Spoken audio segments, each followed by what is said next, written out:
All right, guys. So, welcome to lecture number 15. So, we will be continuing with our discussion on reading number 2, Has India Deindustrialized Prematurely?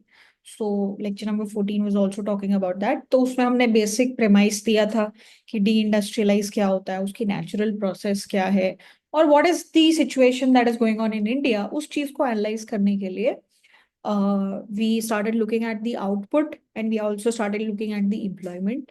वो सब data क्या बोलता है, and we started looking at the national level, the state level, and now we are going to look at the district level. ठीक है. So we said that हम लोगों के पास जो है 262 362 डिस्ट्रिक्ट्स पे डेटा है. ठीक है. अब ये जो डेटा देखा गया उसमें क्या हुआ, and we said district level पे हम लोग आउटपुट का डेटा नहीं देख रहे हैं because that was not very reliable, so we started looking at the employment data. ठीक है. तो what, let's look at this table and what is this saying. So this table is talking about distribution of districts by change in the ratio of manufacturing employment to total employment. ठीक है. Manufacturing employment to total employment का जो ratio है, what happened to that in this entire period. तो जितने 262 districts हैं, ठीक है, उसमें से 1991 से लेके 2001 के पीरियड में जो ट्रांजिशन हुआ उसकी बात हो रही है. फिर यहाँ पे 2001 से 2011 के बीच का जो ट्रांजिशन हुआ, यहाँ पे ये जो 20 साल का ट्रांजिशन है उसकी बात हो रही है. ठीक है. तो अगर 1991 से लेके 2001 तक के 1991 से लेके 2011 तक के ट्रांजिशन की बात करी जाए तो 161 districts out of 362, what did they saw कि 1% या उससे ज्यादा इंक्रीज हुआ. तो मतलब 1991 में जो भी मैन्युफैक्चरिंग एम्प्लॉयमेंट शेयर था और 2011 में जो भी एम्प्लॉयमेंट शेयर था, उसके बीच का जो डिफरेंस है वो 1% या उससे ज्यादा कितने डिस्ट्रिक्ट्स में देखा गया? In 161 districts, so that was about 44.5% districts. तो मतलब almost half of the districts में ऐसी चीज देखी गई. एंड ये जो 20.7% डिस्ट्रिक्ट्स हैं, 75 डिस्ट्रिक्ट्स में क्या देखा गया कि जो इम्प्लॉयमेंट शेयर है वो 1% या उससे ज्यादा डिक्लाइन हुआ. 126 ऐसे डिस्ट्रिक्ट्स थे जो आउट ऑफ 262 जिनमें the change was less than 1%, either increase or decrease, the change was less than 1%. So उसको हम लोग बोल रहे हैं कि there is no change, more or less it has been the same. तो almost 50% of the districts kind of had a increase in employment share in manufacturing. ये हम लोग अगर 1991 से लेके 2011 के बीच का ट्रांजिशन देखें तो इसको देख के तो लग रहा है कि एम्प्लॉयमेंट शेयर बढ़ रहा है almost half of the districts में. लेकिन अगर वहीं आप इस चीज को देखो तो जो चीज हमें निकल के आती है वो ये है कि 227 डिस्ट्रिक्ट्स में क्या देखने को मिला? डिक्लाइन देखने को मिला. यहाँ पे पीरियड 2011 से लेके 2001 और 2011 के बीच का डिफरेंस यहाँ पे कंसिडर किया गया है. 227 डिस्ट्रिक्ट्स में 1% या उससे ज्यादा डिक्लाइन देखने को मिला. 19 डिस्ट्रिक्ट ही सिर्फ ऐसे थे जहां पे 1% या उससे ज्यादा इंक्रीज देखने को मिला. एंड 116 डिस्ट्रिक्ट्स वर देयर जहां पे ऑलमोस्ट नेग्लिजिबल चेंज था. ठीक है. तो ये तो थोड़ी सी ट्रिकी बात है कि अगर 1991 से 2011 तक के एनालिसिस को देखें तो हमें ये लगता है कि हाँ एम्प्लॉयमेंट शेयर बढ़ी है. लेकिन अगर हम अपना स्कोप ऑफ स्टडी थोड़ा सा नैरो कर देते हैं तो यहाँ पे एम्प्लॉयमेंट डिक्लाइन होता हुआ दिख रहा है. तो क्लियर कट हम ये तो नहीं बोल सकते कि एम्प्लॉयमेंट डिक्लाइन हुई है और क्लियर कट ये भी नहीं बोल सकते कि इंक्रीज हुई है. तो यही थोड़ा सा हमारे लिए क्या है, कॉन्फ्लिक्टिंग एविडेंस है, जिससे ये क्लियर कट कंक्लूड कर पाना कि डी इंडस्ट्रियलाइजेशन डिस्ट्रिक्ट लेवल पे हुआ है या नहीं वो थोड़ा सा मुश्किल हो रहा है. तो इस बेसिस को देख के हम लोग क्या कंक्लूड कर रहे हैं कि भाई डी इंडस्ट्रियलाइजेशन इसको नहीं बोल रहे हम लोग, बट हाँ हम लोग ये बोल रहे हैं कि इंडस्ट्रियलाइज स्टैग्नेंट हो गया है, इंडस्ट्रियलाइजेशन हैज स्टैग्नेटेड. और जो आउटपुट ग्रोथ रेट था, ओवरऑल जीडीपी ग्रोथ रेट जो था वो अबाउट 7 to 8% रहा है 2011 से 18 के बीच में. उस स्टेज पे जो इंडस्ट्रियल आउटपुट है that has also matched the GDP growth rate that we are seeing. ठीक है. तो एक तरीके से जो स्ट्रक्चरल ट्रांसफॉर्मेशन है फ्रॉम एग्रीकल्चर टू मैन्युफैक्चरिंग, वो काइंड ऑफ थोड़ा सा स्टैग्नेंट हो गया, वो स्टॉल हो गया। अगर वो स्टॉल हो गया तो उसकी वजह से जो मैन्युफैक्चरिंग सेक्टर में ग्रोथ की वजह से प्रोडक्टिविटी गेन्स होते हैं, जो इकोनॉमिक बेनिफिट्स होते हैं, वो हम लोग रीप करने में we become we are not able to do basically that thing. ठीक है, तो ये तो हो गई डिस्ट्रिक्ट लेवल पे एक ब्रॉड एनालिसिस। अब इसके बाद थोड़ा सा ना हम लोग स्पेशियल एनालिसिस करना चाहते हैं। Spatial analysis, spatial distribution. Spatial analysis, spatial distribution का मतलब है कि रीजनल डिस्ट्रीब्यूशन को क्या हुआ है, अलग अलग रीजन्स में क्या चीज देखने को मिली है। ठीक है, कि क्या अलग अलग रीजन्स ऑफ इंडिया में बहुत ज्यादा चेंजेस हमें देखने को मिले हैं अलग अलग स्टेट्स और अलग अलग डिस्ट्रिक्ट्स के अक्रॉस, या फिर नहीं। तो इसके लिए हम लोग सबसे पहले क्या करते हैं, एक टेबल देखते हैं। और ये जो टेबल है वो ये है, जिसमें क्या लिखा हुआ है, this is state wise ranking which is based on ratio of manufacturing workers in a state to total manufacturing workers in the country। तो मतलब पूरे कंट्री में मान लो 100 मैन्युफैक्चरिंग वर्कर है और महाराष्ट्र में से 10 लोग हैं। ठीक है, महाराष्ट्र में 10 लोग हैं जो मैन्युफैक्चरिंग में काम कर रहे हैं आउट ऑफ दीज 100। तो महाराष्ट्र का शेयर क्या हो गया, 10%। तो ये इस बेसिस पे यहाँ पे ये शेयर्स लिखे हुए हैं। तो 1980, 1981, 1991, 2001, 2011, ये सब में अलग अलग स्टेट्स की परसेंटेजेस के हिसाब से क्या रैंकिंग रही है उसका डेटा दिया हुआ है। ठीक है, तो वो डेटा देख के क्या समझ में आता है, जैसे देखो यहाँ पे महाराष्ट्र, महाराष्ट्र, यूपी, महाराष्ट्र की सेकंड रैंक हो गई, फिर महाराष्ट्र। तो मोरलेस महाराष्ट्र ने अपनी फर्स्ट रैंक जो है वो ऑलमोस्ट मेंटेन की है। ठीक है, सिमिलरली यूपी को देखो, UP, UP, UP, UP, more or less ranking same रही है। ठीक है, उसके बाद अगर आप देखो तमिलनाडु, तमिलनाडु, तमिलनाडु, तमिलनाडु, तमिलनाडु, मोर or less top to three में रहा है। ठीक है, वेस्ट बंगाल की सिचुएशन देखो, West Bengal, West Bengal, West Bengal, West Bengal. तो मतलब यही चार स्टेट्स हैं जिन्होंने टॉप 4 रैंक्स मेंटेन किए हैं। फिर उसके बाद अगर देखो Andhra Pradesh, Andhra Pradesh, Andhra Pradesh, Andhra Pradesh, almost similar, same logic. आगे यहाँ पे कंसिडर करेंगे गुजरात, गुजरात, गुजरात, गुजरात। ठीक है, कर्नाटका की हमेशा रैंक 7 रही है। MP, MP, MP, MP, Bihar, Bihar, Bihar, Bihar, फिर Kerala, Kerala, Kerala, Kerala, Punjab same rank, Orissa same rank, Haryana same rank. तो ऑलमोस्ट ये पूरा एनालिसिस देख के मतलब बहुत ज्यादा एकदम ऐसा नहीं है कि कोई नीचे से एकदम जंप कर गया ऊपर, या कोई एकदम से ऊपर से नीचे ड्रॉप कर गया है। ऑलमोस्ट सिमिलर सी रैंक रही है, थोड़ा बहुत, थोड़ा बहुत, थोड़ा बहुत हल्का सा माइन्यूट चेंजेस रहे हैं, but state wise ranking of manufacturing जो एम्प्लॉयमेंट है that has remained nearly unchanged since 1981। ठीक है, तो यही तो बात हो गई ना स्पेस की, अलग अलग रीजन्स में बहुत ज्यादा फर्क आया है क्या, वो नहीं देखने को मिला हमें यहाँ पे। ठीक है, उसके अलावा कुछ और डेटा अगर हम लोग देखें, जैसे कि ये क्या है, this is coefficient of variation of manufacturing employment 1981 से लेके 2020, 2011। Coefficient of variation of manufacturing employment will be like कि अलग अलग स्टेट्स या अलग अलग डिस्ट्रिक्ट्स में जो एम्प्लॉयमेंट, मैन्युफैक्चरिंग एम्प्लॉयमेंट है उसके बीच में वेरिएशन तुमने निकाला है। वेरिएशन का यूज करके अलग अलग डिस्ट्रिक्ट्स में अलग अलग मैन्युफैक्चरिंग एम्प्लॉयमेंट का परसेंटेज होगा। तो उस वो नंबर्स यूज करके तुमने कोएफिशिएंट ऑफ वेरिएशन निकाला। तो जैसे जैसे साल आगे बढ़ रहे हैं तुमने कोएफिशिएंट ऑफ वेरिएशन हर साल के लिए अलग अलग निकाला, और जो नंबर तुमको देखने को मिला वो मोर और लेस सेम ही है, उसमें बहुत ज्यादा ड्रास्टिक चेंजेस नहीं आए। तो ये भी यही बता रहा है कि coefficient of variation in employment distribution across states, this is states के लिए हम लोग बोल रहे हैं, this has also remained stable, ये भी स्टेबल रहा है। तो बहुत ज्यादा कोई वेरिएशन नहीं आया है।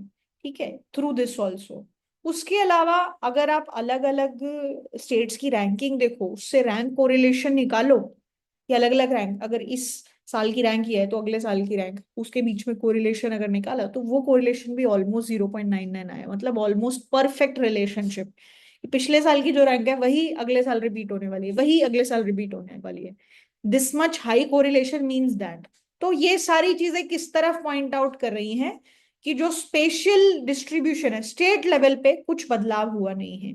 जो स्टेट टॉप रैंकर था मैन्युफैक्चरिंग में वो अभी भी टॉप रैंकर ही है, बहुत माइन्यूट माइन्यूट चेंजेस हुए हैं, ठीक है। उसके अलावा अब आउटपुट डिस्ट्रीब्यूशन, ये तो एम्प्लॉयमेंट की बात हो गई। आउटपुट के लेवल पे अगर हम लोग बात करें तो एक चीज जो हमें देखने को मिली है वो ये है, ये देखो, इंटर स्टेट डिस्पैरिटी इन NSDP, net state domestic product per capita इन टोटल मैन्युफैक्चरिंग। तो मतलब आपने per capita manufacturing value added, मतलब एक तरीके से ये मैन्युफैक्चरिंग का कंट्रीब्यूशन टू जीडीपी, वो अगर हम लोग कंसिडर करें उसके बीच में कितना वेरिएशन रहा है, उसको अगर हम लोग देखें तो वो मोर और लेस स्टेबल रहा है, बट बीच में थोड़ी बहुत फ्लक्चुएशंस होती रही हैं, ठीक है। There have been certain fluctuations here and there, this is not as stable as the other things are, ठीक है। तो per capita manufacturing value added अलग अलग स्टेट्स के अक्रॉस उसमें थोड़ा सा वेरिएशन रहा है। यहाँ 1971 से लेके there has been certain variation. उसके अलावा जैसे अगर हम लोग ये बात करें कि जो टॉप 3 स्टेट्स हैं जो टॉप परफॉर्मर्स हैं मैन्युफैक्चरिंग में, टॉप 3 स्टेट्स या बॉटम 3 स्टेट्स की अगर हम लोग बात करें, if you try to look at the table, so if you see this, can you see कि जो share of top and bottom 3 states in manufacturing NSDP to total NSDP, मतलब बेसिकली टॉप 3 रैंकर्स हैं, ठीक है। Top 3 rank वाले states हैं, उसमें state domestic product में मैन्युफैक्चरिंग का उनका कुछ प्रपोर्शन रहा होगा। और एक जितने भी हमने सारे स्टेट्स की नेशनल डोमेस्टिक प्रोडक्ट को कंसिडर किया होगा उसका अगर आप रेशियो निकालते हो, so share of top 3 states in manufacturing NSDP to total NSDP, उसका जो रेशियो है वो टॉप 3 स्टेट्स और बॉटम 3 स्टेट्स के लिए हमने निकाला है। उसका जो नंबर अगर हम लोग देखते हैं तो ये approximately 47%, 49.3%, 44.3%, 42.7%, 41.9%, 45.5%। So manufacturing value added का जो कंट्रीब्यूशन है टॉप 3 स्टेट्स का वो मोर और लेस 44, 45 यही रेंज में रहा है, मतलब थोड़ा बहुत स्लाइट चेंजेस है डेफिनेटली। एंड जो बॉटम 3 स्टेट्स है उसमें अप्रोक्सीमेटली 2% रहा है, ठीक है। तो मैन्युफैक्चरिंग में टोटल, मान लो मैन्युफैक्चरिंग की टोटल कंट्री की जीडीपी 100 है, मैन्युफैक्चरिंग का जो कंट्रीब्यूशन, उसमें से टॉप 3 स्टेट्स का कंट्रीब्यूशन 47% है 1970-71 में। तो ये हमें क्या बता रहा है कि टॉप 3 स्टेट्स का कितना परसेंट कंट्रीब्यूशन रहा है in total manufacturing, bottom 3 states का कितना कंट्रीब्यूशन रहा है इन मैन्युफैक्चरिंग। ये these are the basically the numbers that we have. और ये जो टॉप 3 स्टेट्स हैं, states in terms of employment अगर हम लोग देखें तो Maharashtra, UP and Tamil Nadu, and they contribute approximately 36.6% employment in these 3 states. And if we look at bottom 3 states, Punjab, Odisha and Haryana, they are about 7 to 8% of employment share of overall manufacturing employment, ठीक है। So this is what is the situation regarding employment, this is regarding output। And apart from that, ये तो state level analysis हो गया, हम लोग थोड़ा सा स्पेशली अलग अलग रीजन्स में चीजें देखने की कोशिश कर रहे हैं। तो अगर आप share of top and bottom 50 districts in total manufacturing employment देखो, एम्प्लॉयमेंट की बात हो रही है, तो ओवरऑल जितना भी एम्प्लॉयमेंट हो रहा है उसमें से टॉप 50 जो डिस्ट्रिक्ट्स हैं उसमें 1991 में 46% एम्प्लॉयमेंट वहां था, बॉटम 50 डिस्ट्रिक्ट्स में 1.7% था। तो ये जो टॉप, ये अप्रोक्सीमेटली 44 से लेके 46 की रेंज में रहा है। और अगर हम लोग चेंजेस की बात करें ना, तो ये जो टॉप जैसे यहाँ पे टॉप जो रैंक बताई हुई है स्टेट्स की बताई हुई है, ऐसे ही अगर हम लोग डिस्ट्रिक्ट्स की रैंक बनाए ना, तो 40 डिस्ट्रिक्ट्स ऐसे हैं जो पहले 1991 में थे, 2001 में थे, 11 में भी थे। 40 डिस्ट्रिक्ट्स जो है वो उसी टॉप 50 की रैंक में रहे हैं, 1991 से लेके 2011 तक है वो वही टॉप 40 रहे हैं। जो चेंजेस आए हैं वो बाकी 10 में आए, ठीक है। और ये जो टॉप डिस्ट्रिक्ट्स आपको देखने को मिल रहे हैं, ये जो टॉप डिस्ट्रिक्ट्स हैं, ये हमें top districts. These top districts are seen in Maharashtra, Tamil Nadu,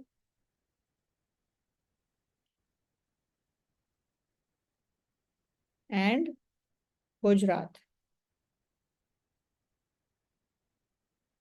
ये top districts majorly in 3 states में हमें देखने को मिले हैं, ठीक है।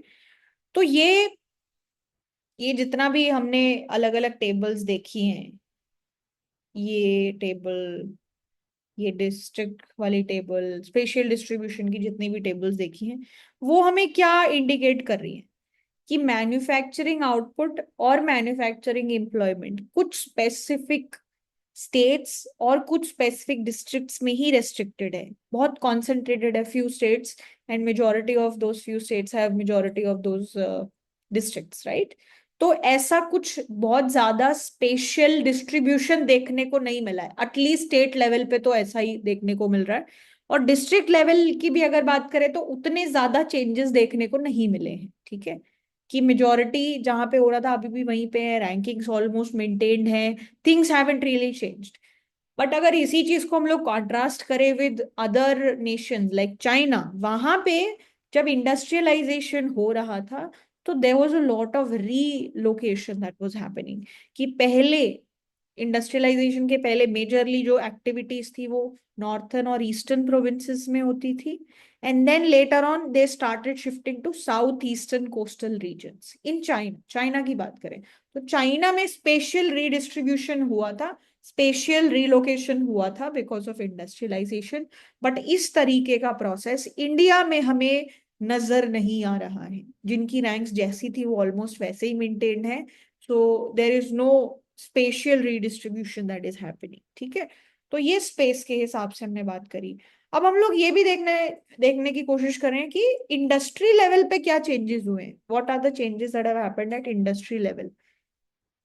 कि जैसे जैसे टाइम बीता है, ऐसा है क्या कि हम लोग जैसे इंडस्ट्री के अंदर, मैन्युफैक्चरिंग के अंदर भी बहुत सारी एक्टिविटीज होती है, जैसे कि अगर आप इस टेबल को देखो तो हम लोग इंडस्ट्री लेवल चेंजेस, तो अगर हम लोग इंडस्ट्री लेवल चेंजेस की बात करें तो जैसे इंडस्ट्री में भी बहुत अलग अलग इंडस्ट्रीज है ना, food beverage, textiles, would, paper, pulp, petroleum, nuclear fuel, chemical and chemical products, rubbers, plastic, non metallic mineral, basic metal, machinery, electrical, optical equipments, transport, manufacturing, etcetera etcetera. तो अगर टोटल मैन्युफैक्चरिंग जो है 100% हो रही है, तो उसमें अलग अलग इंडस्ट्री अलग अलग शेयर कंट्रीब्यूट कर रही होंगी ना। अलग अलग industries have a different different segment, अलग अलग प्रपोर्शन है। तो what really happened at the industry level is something that we would like to see. तो अगर 1991 की बात करें तो हमारा क्लेम क्या है, डेटा के हिसाब से हम लोगों का कहना क्या है कि जो कंज्यूमर इंडस्ट्रीज हैं, कंज्यूमर गुड इंडस्ट्री, जिसमें, सो ये 1991 की बात है, तो जिसमें टेक्सटाइल आ गया, जिसमें आ गए leather, footwear, food, beverages, tobacco, these kind of industries, these industries जो कंज्यूमर गुड इंडस्ट्री है, they accounted for 58% of manufacturing employment. ये टेबल एम्प्लॉयमेंट के लिए, या this is table, this is for employment only, कि अगर 100% लोग एम्प्लॉयड हैं, मेन वर्कर्स, या so this is employment only. तो ये अगर 100 लोग हैं तो इतने अलग अलग इंडस्ट्रीज में वो लोग इस तरीके से डिस्ट्रीब्यूटेड है। तो ये जो कंज्यूमर गुड इंडस्ट्री थी 1991 के टाइम पे, it was having 58% of manufacturing employment,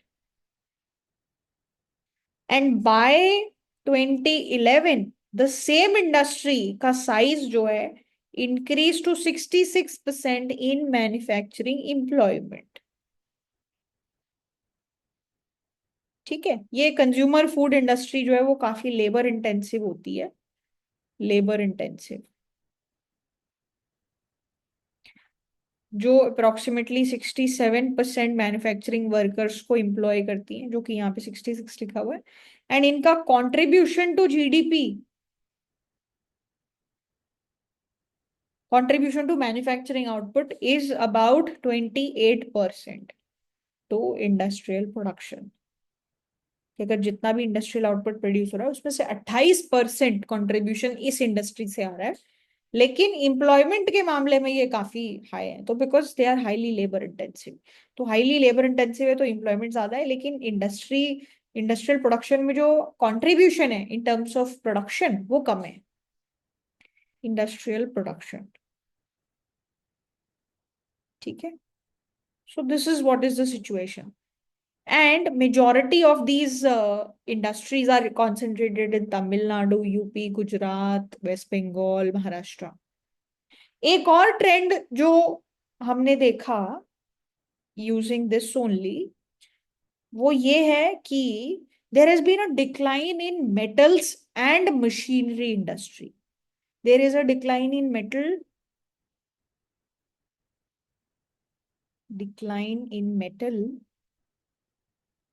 and machinery manufacturing।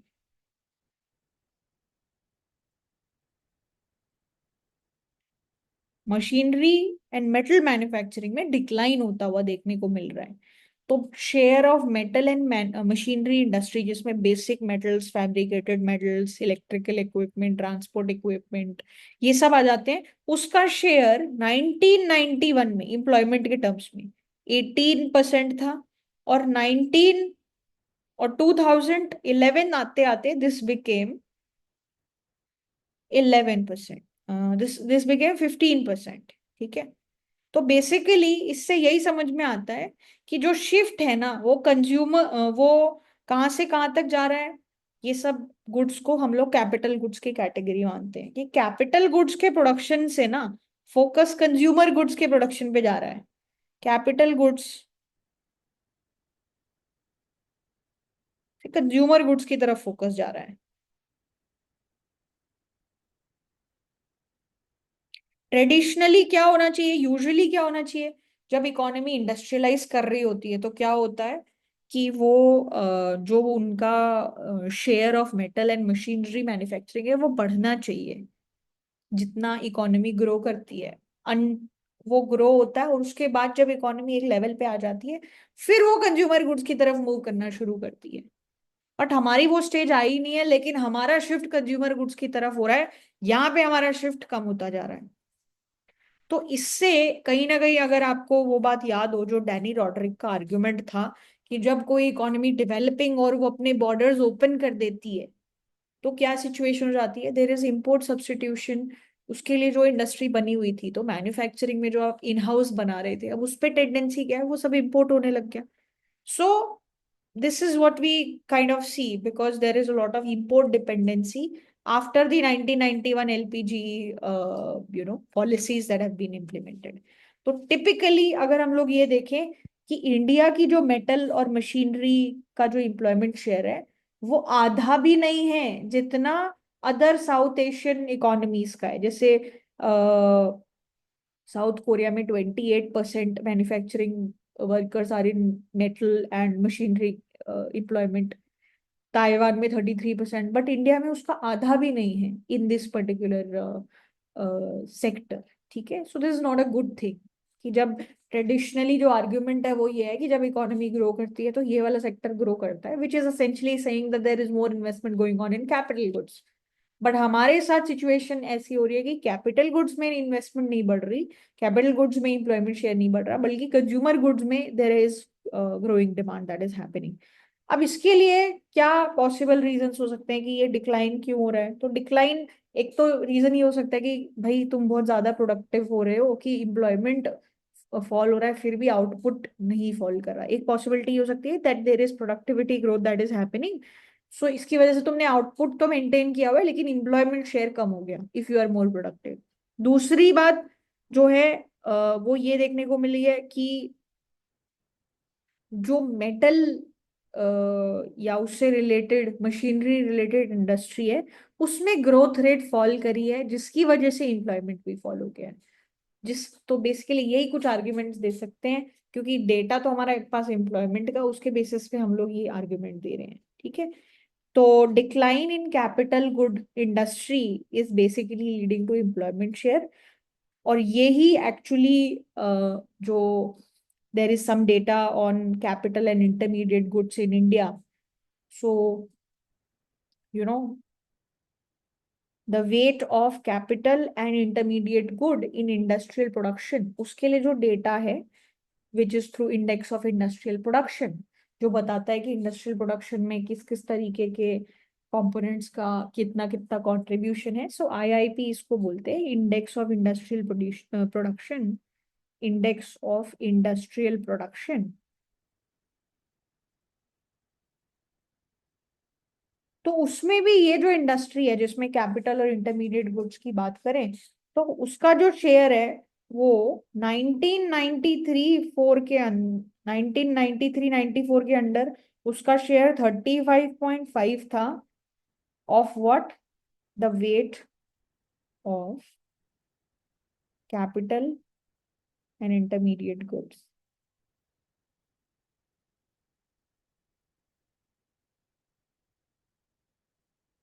But 2011-12 आते आते this number has been around, this weight has been around 25.4%। तो इसका लॉजिक यही हो सकता है, इसकी पॉसिबल रीजनिंग यही हो सकती है कि there are rising imports in this sector and there is a growing foreign dependency on machinery and capital good. तो हम लोग होम में तो कंज्यूमर गुड्स पे फोकस कर रहे हैं और आउटसाइड से ये सब मशीनरी और ये सारी चीजें इंपोर्ट हो रही है, which is not a good sign. ठीक है, and this is basically the argument which was explained by Danny Roderick of what happens when you liberalize the kind of developing economies and then trade is allowed। ठीक है, तो ये हो गई कुछ और बातें इंडस्ट्री लेवल पे क्या क्या चीजें हो रही हैं। अब हम लोग एक और ये देखना चाहते हैं कि डिस्ट्रिक्ट लेवल पे और क्या क्या चेंजेस हो रहे हैं, what are the dynamics at the bottom. तो एक आर्ग्यूमेंट निकल के आता है जो ओवर टाइम मतलब जो अलग अलग टेबल्स के थ्रू हमने देखा है, वो क्या है कि there has been industrial stagnation. We are not saying deindustrialization, stagnation has happened national level पे, स्टेट लेवल पे, डिस्ट्रिक्ट लेवल पे in terms of output and employment share, this we have seen. लेकिन ये stagnation होने के बाद भी जो अलग अलग रैंकिंग्स हैं स्टेट्स की, डिस्ट्रिक्ट्स की, जो उनका इंडस्ट्रियल कंट्रीब्यूशन है वो लार्जली स्टेबल रही है। ठीक है, और over the period of time क्या देखा गया है कि मेटल और मशीनरी से हटके फोकस कंज्यूमर गुड्स और लाइट मैन्युफैक्चरिंग पे बढ़ रहा है। तो ये थोड़ा सा पैटर्न ब्रेक होती हुई दिख रही हैं चीजें। ओवरऑल अगर हम लोग डिस्ट्रिक्ट लेवल पे बात करें तो जैसे हमने देखा था कि कुछ डिस्ट्रिक्ट्स थे जिसमें एम्प्लॉयमेंट में चेंज ही नहीं हुआ। ठीक है, तो वो डिस्ट्रिक्ट्स जिसमें चेंज हुआ, लेट्स से 236 डिस्ट्रिक्ट्स थे जिनमें there had been some changes in employment share, उसमें से 161 saw the increase increase in employment share of manufacturing.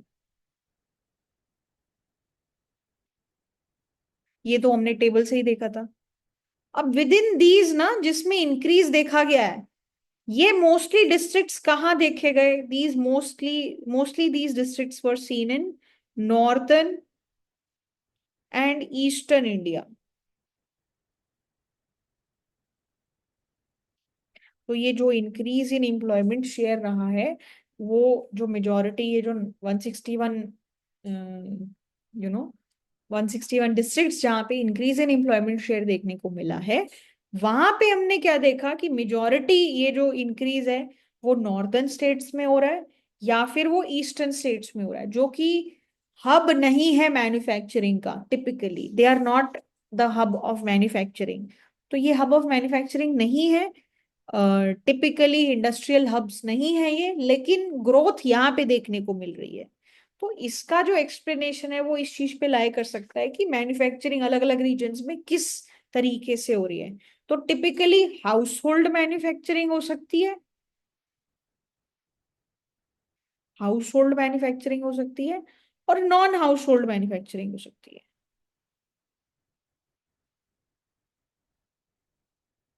House hold manufacturing मतलब स्मॉल स्केल, घर के लोग लगे हुए हैं, स्मॉल स्केल, या फिर इसको इनफॉर्मल मैन्युफैक्चरिंग भी बोल सकते हैं। और नॉन हाउस होल्ड मैन्युफैक्चरिंग मतलब लार्ज स्केल है और ऑर्गेनाइज्ड है। तो this part is dominated in the southern states, ये सदर्न स्टेट्स में ज्यादा है। This is more in southern states and this is more seen in northern, northern and eastern regions,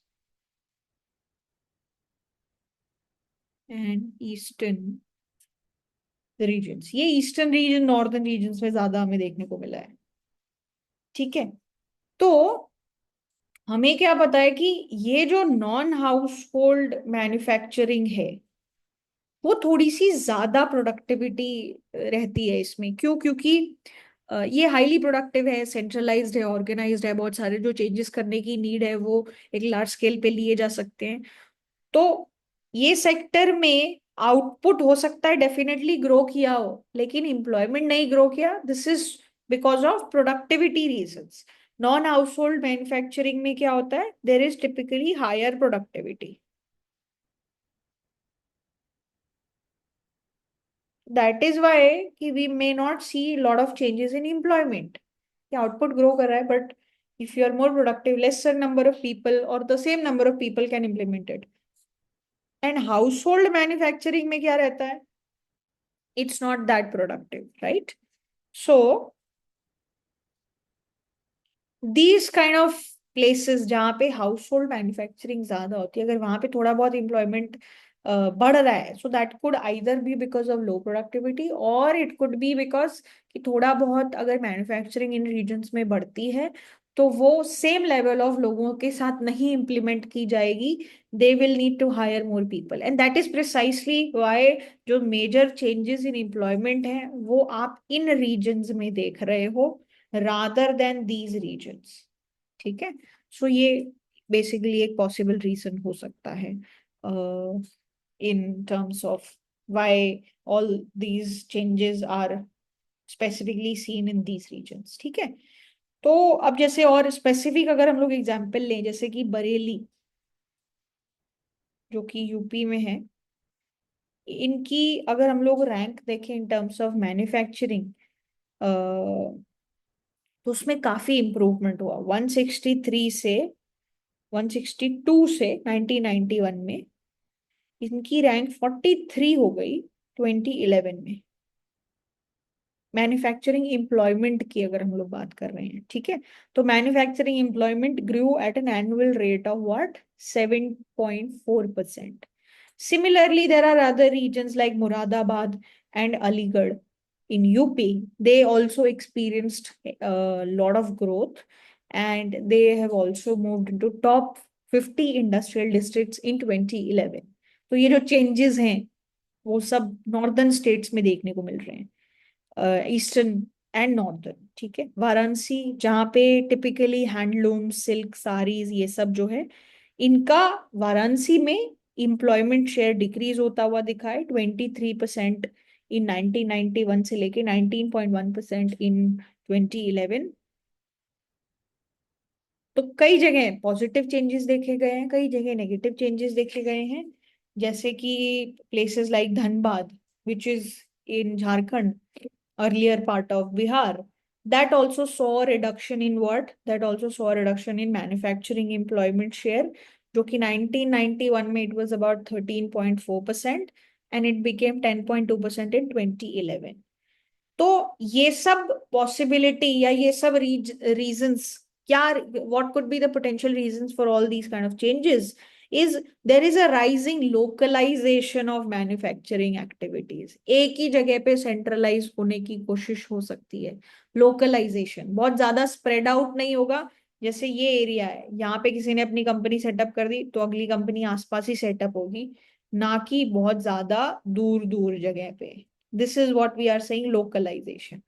localisation localization की वजह से ये सब चेंजेस हमें देखने को मिल रहे हैं कि आप थोड़े से स्पेशली स्पेस के हिसाब से कॉन्सेंट्रेट होते जा रहे हो, और इसीलिए कुछ कुछ रीजन्स में इंप्लॉयमेंट गिरता हुआ दिख रहा है, कुछ जगह इंक्रीज होता हुआ दिख रहा है। और ये जो स्पेशल कॉन्सेंट्रेशन है, इसका मतलब क्या है कि जो मैन्युफैक्चरिंग फर्म है वो हो सकता है कुछ कुछ स्पेसिफिक डिस्ट्रिक्ट्स में ज्यादा जाना प्रेफर कर रही हूँ। क्योंकि जब बहुत सारी इंडस्ट्री एक ही जगह के आसपास ग्रो होती है, so there are a lot of benefits, suppliers वहीं पे है, वर्कर वहीं पे है, मार्केट वहीं पे, all these kind of things. But ये स्पेशल चेंजेस हो रहे हैं, जैसे हमने ये कुछ कुछ एग्जांपल्स लिए, बरेली, अलीगढ़, ये वो जो भी एग्जांपल्स दिए, इससे ये चीज समझ में आ रही है कि अगर बहुत ज्यादा डीप डाउन होके डिस्ट्रिक्ट लेवल पे तुम चेंजेस देखो तो चेंजेस हो रहे हैं, ठीक है। लेकिन ये जो स्पेशल चेंजेस डिस्ट्रिक्ट लेवल पे हो रहे हैं, ये बहुत छोटे हैं कि ये नेशनल लेवल पे कोई इम्पैक्ट कर पाए। तो overall industrial landscape at the national level is not changing. It has remained stagnant over a 20-year period. तो इंडस्ट्रियल स्टैग्नेशन परसिस्ट कर रहा है, लेकिन डिस्ट्रिक्ट लेवल पे काफी मोबिलिटी देखने को मिल रही है, जिसमें काफी सारे नॉर्दर्न और ईस्टर्न डिस्ट्रिक्ट्स हैं जहाँ पे बहुत ज्यादा ग्रोथ देखने को मिल रही है in terms of employment, and this is largely because there is lot of house hold manufacturing going on, ठीक है। लेकिन कुछ कुछ डिस्ट्रिक्ट्स ऐसे हैं जैसे नॉर्थर्न रीजन में ही जहाँ पे एम्प्लॉयमेंट डिक्लाइन भी हो रहा है, जैसे वाराणसी का एग्जांपल लिया, धनबाद का एग्जांपल लिया, जहाँ पे ये सब चीजें डिक्लाइन भी हो रही हैं। और धीरे धीरे localization of manufacturing is increasing, जिसकी वजह से there are changes happening, but those changes are not enough to bring in the impact at a national level, ठीक है। तो हमारी मेजर फाइंडिंग्स क्या रही हैं? मेजर फाइंडिंग्स यही रही हैं कि नेशनल लेवल पे मैन्युफैक्चरिंग का जो आउटपुट आउटपुट का जो रेशियो है, that has remained stagnant. Employment data is also almost more or less the same. In manufacturing में तो it's almost similar. In industry the employment has slightly grown, especially because of the growth in construction employment share, so there it has grown, so that is one thing। Second thing जो हमने देखी वो ये थी कि industry level changes की अगर हम लोग बात करें तो कंज्यूमर गुड्स की तरफ शिफ्ट बढ़ रहा है, लाइट मैन्युफैक्चरिंग की तरफ शिफ्ट बढ़ रहा है, rather than going more into the metal and machinery industry. So typically जो सक्सेसफुल या जो पूरा पूरा प्रॉपर जो नेचुरल प्रोग्रेशन है, अगर वो किया जाए तो there should be increase in share of metal and machinery industry, but that is not what we are seeing here. So this could possibly be because of trade liberalization and there is more dependency in terms of imports, ठीक है। उसके अलावा जो major states हैं, output के terms में हमने उनकी शेयर्स गिरती हुई देखी है, लेकिन एम्प्लॉयमेंट के टर्म्स पे वही पैटर्न हमने नहीं देखा है। महाराष्ट्र में काफी सारा शेयर इन जो एम्प्लॉयमेंट है वो डिक्रीज हुआ है, but sorry, output share in Maharashtra of manufacturing has gone down, but employment has remained more or less the same. Gujarat has done well. West Bengal has more or less seen not too many changes, ठीक है। ये state level की चीजें हो गई। District level पे क्या देखने को मिला है कि 1991 से 2011 तक की बात करें तो ऑलमोस्ट 50% डिस्ट्रिक्ट ऐसे हैं जिन्होंने मैन्युफैक्चरिंग में एम्प्लॉयमेंट शेयर गेन किया है, और सिर्फ 20% ऐसे हैं जहां पे डिक्लाइन हुआ है।